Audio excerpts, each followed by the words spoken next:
सत्संग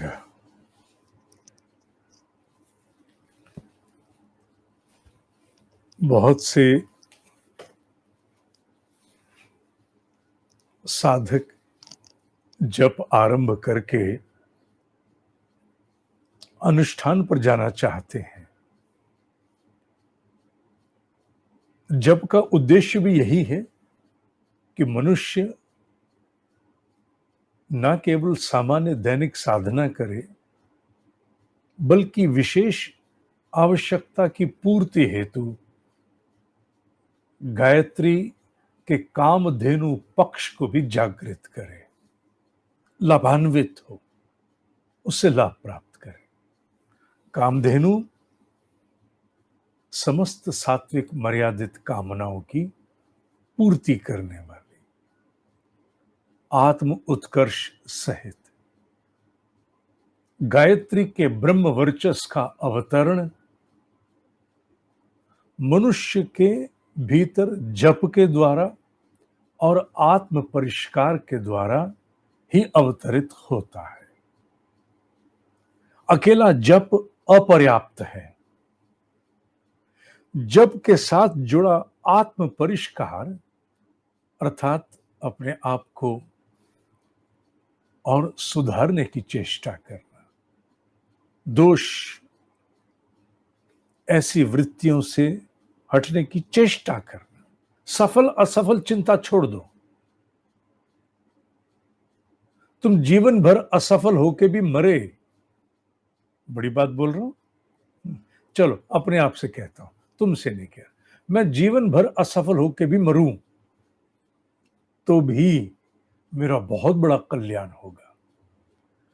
क्यों? क्योंकि ईश्वर की, उस ईश की अनुशासन के अंतर्गत मनुष्य के भीतर का भाव, उसका मर्म, उसकी नीयत, वो महत्वपूर्ण है। उसका भाव क्या था, वो क्या कर पाया, क्या नहीं कर पाया। हम बहुत कुछ जीवन में चाहते हुए भी नहीं कर पाते, बहुत से सात्विक कार्य भी नहीं कर पाते। वो छोड़ो, क्योंकि हमसे बड़ा वातावरण है, बहुत कुछ हम नहीं कर पाए मान लो, तो भी ईश्वर की दृष्टि में हम पूर्ण सफल हुए। इसलिए अपने भीतर के दोषों को दूर करने के लिए तुम पूरे मन से प्रयास करते रहो, असफल होने के बाद भी बस जुटे रहो। क्योंकि अध्यात्म में आत्म परिष्कार माने आत्म सुधार एक ऐसी बाजी है जिसमें हर हारने वाला भी जीतता है। यहां हर हार एक जीत है, इसलिए उसकी चिंता छोड़ दो। अनुष्ठान करने के विषय में मन है, अभी तैयार नहीं हूं, ना वृत्तियां उतनी नियंत्रण में है, उतने दिन तक का ब्रह्मचर्य सधा नहीं है, तुम्हारा नहीं सधा, मान लो गृहस्थ जीवन है, दूसरे का ना सधा हो, ऐसी अवस्था में द्वंद्व उत्पन्न मत करो। अभी तुम्हें जप करने में समय अधिक लगता है, मानसिक स्तर पर माला अभी नहीं गई, अभी जप मानसिक नहीं हुआ और कठिनाई होती, समय बहुत लगता है, पर अनुष्ठान करने का मन है। ना लंबे समय तक तुम संयम का पालन कर सकते, कर सकती, या अपने कारण से या सामने वाले के कारण से, या आहार में संयम उतना लंबा निभाना मुश्किल है। घर में बिना प्याज लहसुन के सब्जी बनती नहीं है, आप कैसे कितने दिन?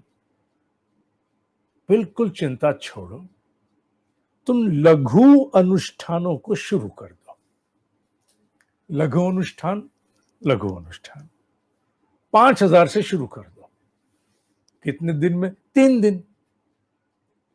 3 दिन तो तुम किसी प्रकार से रोते पीटते निकाल लोगे। 3 दिन तो नेगोशिएट कर लोगे, अपने आप से भी, सामने वाले से भी। इसलिए 3 दिन का अनुष्ठान पहले आरंभ करो। देखो, मैंने पहले भी कहा, सत्य वो जो युग काल के अनुरूप हो। जो युग काल चल रहा है, इसके अनुरूप जो चीज संभव अभी नहीं हो पा रही, उसके लिए हम रुके रहें लंबे समय तक, कई बार आवश्यक भी होता है बड़े लक्ष्य के लिए, पर व्यक्तिगत स्तर पर संभव है तो करना शुरू करो। इसलिए लघु अनुष्ठान 5,000 से 5,000, 11,000, 3 दिन में, 5 दिन में पूरा कर लो। 3 दिन का हिसाब लगा के, 5 दिन का हिसाब लगा के 5,000, 11, तुम 5 दिन में भी 5,000 का कर सकते हो, तुम 5 दिन में 11,000 का भी कर सकते हो, तुम 3 दिन में 5,000 का भी कर सकते हो। जब ये 3 और 5 दिन के लघु अनुष्ठान इकट्ठे होंगे तो तुम क्या समझते हो, जोड़ा गया पैसा जुड़ता नहीं, कहीं जुड़ता है ना। बूंद बूंद से घड़ा भरता है ना।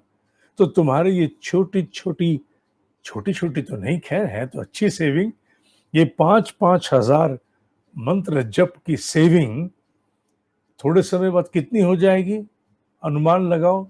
मान लो तुमने साल भर में हर महीने 12 अनुष्ठान छोटे कर लिए 5-5 हजार के, साल भर में 36,000 जप का तप, जप का बल तुम्हारे पास आए।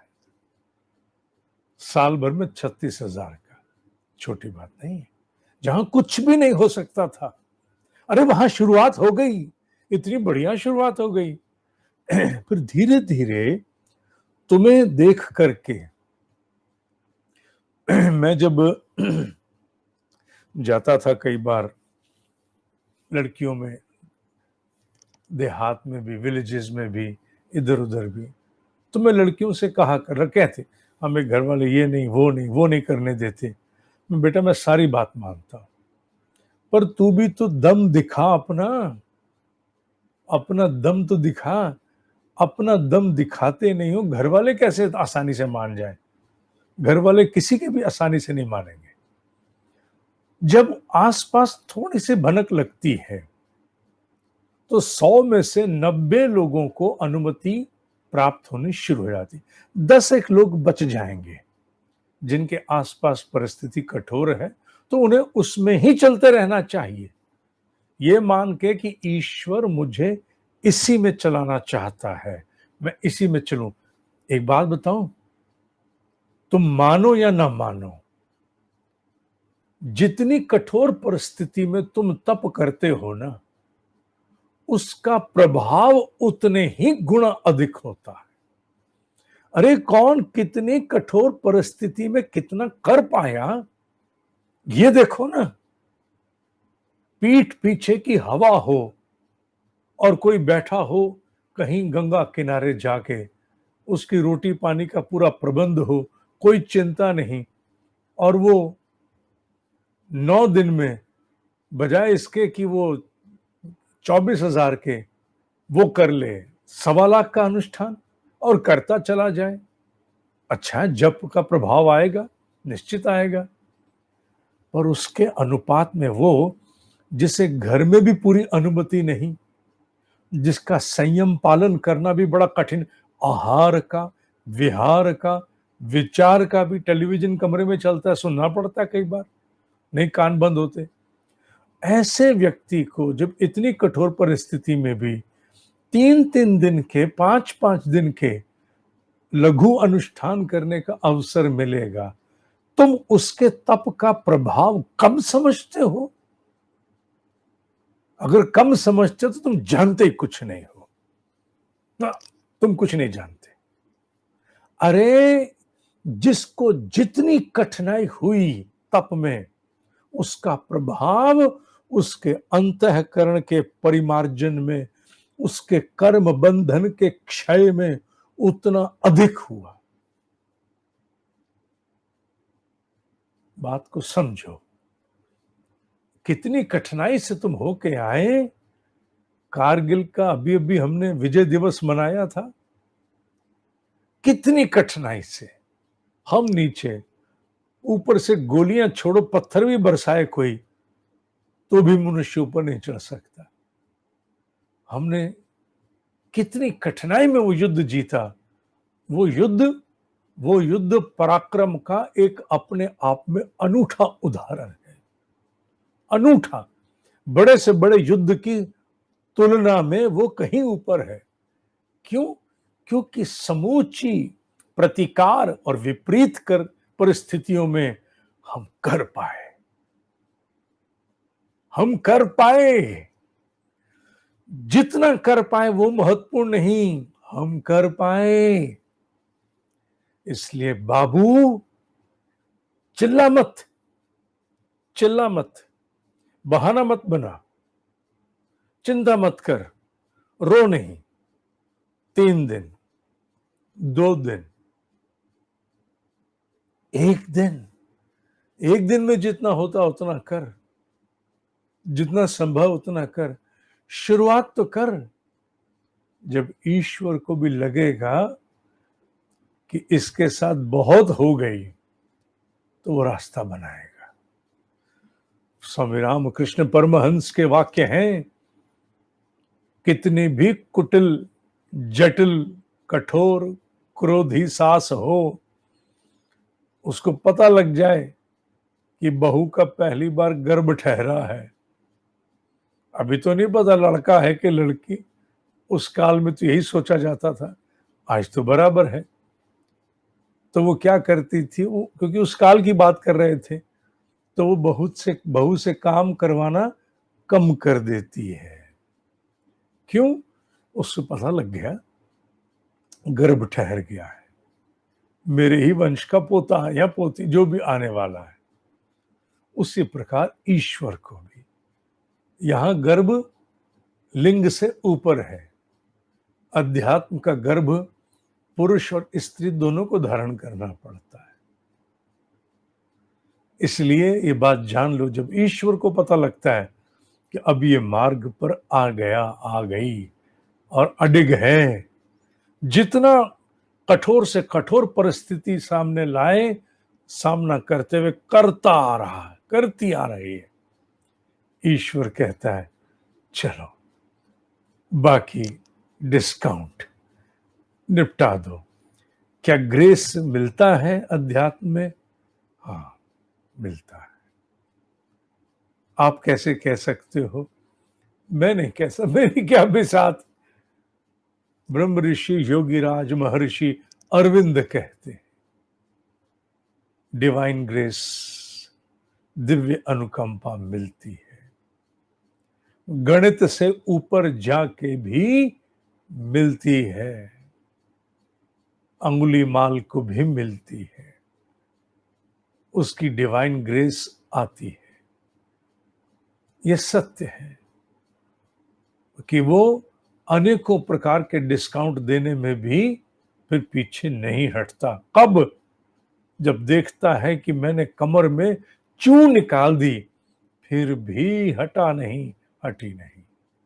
इसलिए बाबू, तुम अपना जीवट इकट्ठा करो, अपनी जिजीविषा जागृत करो, भीतर का दर्प प्रचंड करो, संकल्प जागृत करो, अपने आप को तैयार करो, किसी से लड़कर नहीं, क्योंकि आसपास लड़कर के अनुष्ठान नहीं हो सकता। You have to manage and negotiate, manage and negotiate, किसी न किसी प्रकार से भाव तोल करके या मैनेज करके, जितना निकले, बिना लड़े, बिना युद्ध किए, बिना किसी अन्य को कष्ट दिए, उतने से आरंभ करो। उतने से आरंभ करोगे तो धीरे धीरे तुम देखोगे कि ईश्वर की किरणें भी छन छन के आनी तो शुरू हो गई हैं। कभी कभी प्रकाश की झपकियां आती हैं, ऐसा तुम अनुभव करोगे। इसलिए मेरे ब्रह्म ऋषि का वाक्य है, अकाट्य, अकाट्य, अकाट्य। मनुष्य को पात्रता विकसित करनी चाहिए। पात्रता विकसित करोगे, ईश्वर उड़ेल देगा। माने if you capacitate yourself, it shall enshower its grace upon you. छोटा सा प्याला मेरे पास है नहीं कोई, मैं दिखाऊं, ये कप है। छोटे से कप में आप क्या डाल लोगे? ये कल्प वृक्ष का प्रतीक बना हुआ है। छोटे से प्याले में क्या डालोगे? कितना आएगा? नहीं आएगा। और प्याला बड़ा हो इतना तो ज्यादा आएगा। तो पात्रता का विकास करो। पात्र माने बर्तन, पात्र माने बर्तन भी तो होता है ना। किस पात्र में है? पूजा के पात्र धो लो, कौन सा पात्र है? तो पूजा के पात्र इत्यादि। पात्र माने बर्तन भी होता है, पात्र माने साधक भी है। तो सुपात्र माने अच्छा साधक। पात्रता विकसित करने माने कैपेसिटी बढ़ाओ। तो कैपेसिटी बढ़ाने से क्या होगा? कैपेसिटी बढ़ाने से तुम अधिक अंशों में ईश्वर की अनुकंपा को धारण कर पाओगे। इसलिए जितना जितना हो सकता है उतना उतना करो। आज समझ लो तुम्हारा सबके लिए दिवाली है। दिवाली क्यों है? अरे पता लग गया कि हम तो इतने में भी कर सकते हैं। गिलहरी को जो पता लगा, यूं ही थोड़ी ना इतने बड़े बड़े ग्रंथ रच करके हमारे ब्रह्म ऋषियों ने हम तक पहुंचाए, यूं ही नहीं पहुंचाए, कारण है उसके पीछे। एक गिलहरी पुल बनाने में क्या योगदान कर सकती है? बालू के कुछ कणों को झाड़ देगी जाके? नहीं, वो नहीं। बहुत बड़ा कार्य है। वो क्या? वही कार्य है जो नल नील ने किया, वही गिलहरी ने किया। पुण्य बराबर हुआ सब, लेकिन फर्क तो बहुत है। फर्क काम में दिखता है तुम्हें, भाव में नहीं है। नल नील का और गिलहरी का भाव एक ही है, उतना ही है। मुझसे जो बन पड़ा मैंने किया, मुझसे जितना हुआ मैंने किया। जो फ्लावर थेरेपी करते हैं वो लोग बताते हैं कि एक फूल से, मैंने कहा एक फूल कितना किसी का इलाज करेगा? वो कहने लगे फूल कितना इलाज करेगा यह महत्वपूर्ण नहीं, पर एक फूल की जो चेतना है, ये वो लोग कहते हैं, मेरा अनुभव नहीं है, ये फूल की जो चेतना है उसे अगर आप संकल्प देकर के छोड़ते हो तो उसी क्षण आतुर हो जाती है आहूत होने के लिए, अपने आप को नष्ट करने के लिए, गलाने के लिए आतुर है। क्यों? क्योंकि उसे लगा अरे मुझे उद्देश्य मिल गया। उस फूल का बहुत बड़ा उत्कर्ष हो जाता है, दूसरे का कल्याण और फूल का उत्कर्ष, ये मुझे बताया गया। तो फूल की चेतना आहूत हो जाती। इसलिए तुम भी अपनी क्षमताओं में जितनी भी क्षमता है, 1 दिन के अनुष्ठान की है, 2 दिन की है, 3 दिन की है, 5 दिन की है, मैंने 2 भी बोल दिया, इवन है, हालांकि कोई बात नहीं, कोई नहीं। तुम जितना कर सकते हो करो, उतने में आहूत हो जा। स्वधर्म का पालन आरंभ कर दो। तुम देखोगे आत्म सुख, आत्म संतोष, आत्मरति, आत्म तृप्ति जिसे कहीं से नहीं बटोर सकते, कहीं से नहीं, वो विकसित होना आरंभ हो गई है। अनेक अंशों में तुम्हें भीतर वो सब प्राप्त होगा जो बुद्धि पढ़ करके नहीं जान सकी, जो पैसा खर्च के प्राप्त नहीं कर सका, जो संबंध संपर्कों के अनुभव नहीं हमें दे सके। कुछ अलग जगत हमें हस्तगत होगा। इसलिए बाबू, मेरी बात को मानते हुए जितना संभव उतना शुरू कर। ये समझ कि राम की सेवा में गिलहरी उपस्थित, प्रेजेंट सर, प्रेजेंट, योद्धा हाजिर है। न्यौछावर होने के लिए जितनी क्षमता उतने में ही सही, योद्धा हाजिर है। पीठ नहीं दिखाई, योद्धा हाजिर है। आज के लिए इतना ही। सत्संग के बाद सूचनाएं होती हैं, मेरे दिमाग से उतर जाती हैं। मैंने कुछ कहना भी था, भूल जाता हूं। ओम शांति, शांति, शांति। ओम ही सत्य है, ओम ही सत्य है, ओम ही सत्य था, है, रहेगा।